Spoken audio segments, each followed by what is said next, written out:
ASU drops the series to West Virginia, 1-2. Final score here at Phoenix Municipal Stadium on Sunday, 9-5. Dominic Pasella with George Lund here for Devil's Digest. George, not the result that Willie Bloomquist and his squad thought that they were going to have after that Friday start.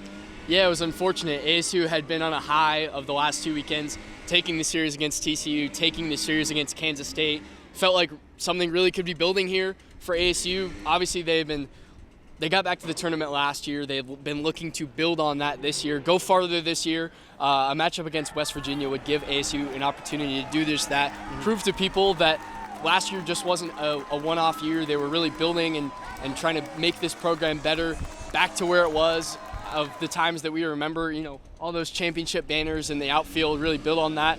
It didn't go ASU's way. Obviously, they took the first game of the series, which was a crazy high, 14-4, a mercy rule win. Landon Hairston hit 2 home runs in that game, 8 RBIs. It felt like, you're bound to win one of the next 2, build on that momentum, show that you're the best team in the Big 12. And ASU just really couldn't finish in this series. Alex Overbay didn't give ASU a chance yesterday. They went down 8-1 in the 3rd inning. And then today it was kind of a similar result, except the offense wasn't there, and then they go down 4-1 after a grand slam. Tough to go way to go out this weekend. Yeah, and Landon Hairston was the talk of the town after that Friday game. Like you said, 8 RBIs, 2 home runs, one of them being a grand slam. Yeah. His 4th of the year, tying the program record. George, what have you made of this historic season from? Can we see Big 12 Player of the Year, maybe Golden Spikes? Is it too soon to tell? Yeah, I think the country is starting to catch up with Landon Hairston, what we've been seeing over the last 2 years. He's really been on an incredible run. I believe 12 home runs in his last 15 games. That was number 15 that we saw today. I think he's the favorite for Big 12 Player of the Year if you were to look at it right now. I think on top of that, not only how well he's been playing, but who he's been doing it against.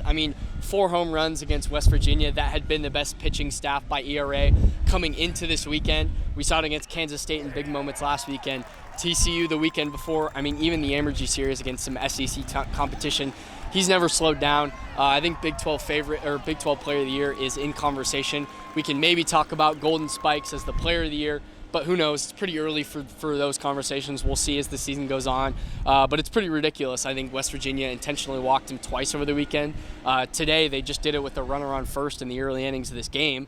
On Friday, they intentionally walked him 4 pitches, and then another was an official intentional walk. So teams don't even want to pitch to Landon Hairston right now. Yeah, but besides that, the offense kind of looks stagnant. Obviously, you can't rely on one guy, and Willie Bloomquist has talked a lot about depth.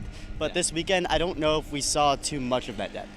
Yeah, the pitching wasn't great overall in this weekend. I think that was one of the main takeaways, is that the problem has always been pitching for ASU, bullpen in particular. And then in the last 2 days, ASU has really needed some bullpen help. They really needed to keep the keep the deficit at where it was, and they weren't able to do that. We saw in the 9th, Willie kind of talked about it today. ASU has had 3-run homers in back-to-back 9th innings of these kind of blowout games. Eventually, ASU's offense was going to be able to keep up, but they really weren't able to hold the deficit where it was. They go down 8-1 in the Saturday game. They allow West Virginia to get up to 13 runs through the bullpen. Today was kind of a similar situation where they're down 4-1. You think that's a doable deficit for ASU to get back from. Ultimately, West Virginia goes on a run in the back half of the game, 9 runs. The bullpen wasn't great. Really outside of Landon Hairston, Dean Toigo, and a few other guys, the lineup didn't really produce how you usually see it in the last few weekends. It was really the Landon Hairston show, and then when you're looking for an extra hit with runners in scoring position, ASU really couldn't find it throughout the weekend. Whether that be the emotions of playing up to a team like West Virginia, who knows? But the offense, the production wasn't there from outside of their main stars. Yeah, and tomorrow is San Diego State. Coming up is the rivalry series down in Tucson against Arizona. How do you think that they could just shake this off, maybe just move on to the next game, especially after a pretty demoralizing series loss? Yeah, it's always going to be a great matchup when you're playing the in-state rival in Arizona. Arizona obviously is off to a rough start over the course of the year, but I think it gives ASU a good chance to kind of get themselves back on track with some moral, some matchups that have a little more history behind them. Whether ASU or whether Arizona is a Omaha favorite or whether they're bottom of the conference, beating them in a series is always going to be a feel-good series. So it gives ASU a chance to kind of get back on track that way. San Diego State's a team that's beat UCLA this year, so they're a team that's beat the number 1 team in the country. So a midweek win is always going to be a way to get back on track. It'll showcase some of the depth. I'd like to imagine we'll see Easton Barrett again tomorrow. So to see him continue to pitch well, maybe he contends for a weekend spot now that we've seen Alex Overbay struggle. So these midweeks, as much as they don't really matter in the Big 12 standings, they still mean something to get them out of the way. And then Arizona, a chance to get back on track, see a series win in the win column, kind of stack wins as they need to do over the course of the rest of the season. And then, again, like I said, in-state rival, that'll always be a big matchup. Yeah, and you talked a little bit about the bullpen, but just going on starting pitching, Cole Carlone didn't look his sharpest, still was able to pull off the win. Alex Overbay has seen some problems these last few weekends. Same with Cole Klecker. Both guys who were studs. Overbay, coming from the bullpen, looked really good. Klecker was the Tuesday starter, moved into the Sunday spot, but both have kind of declined since they've kind of taken over those weekend starting roles. Yeah, I'm not too sure what to make of Alex Overbay so far as he's pitched and made these Saturday starts. I think with Cole Klecker, he's kind of had two unfortunate ones.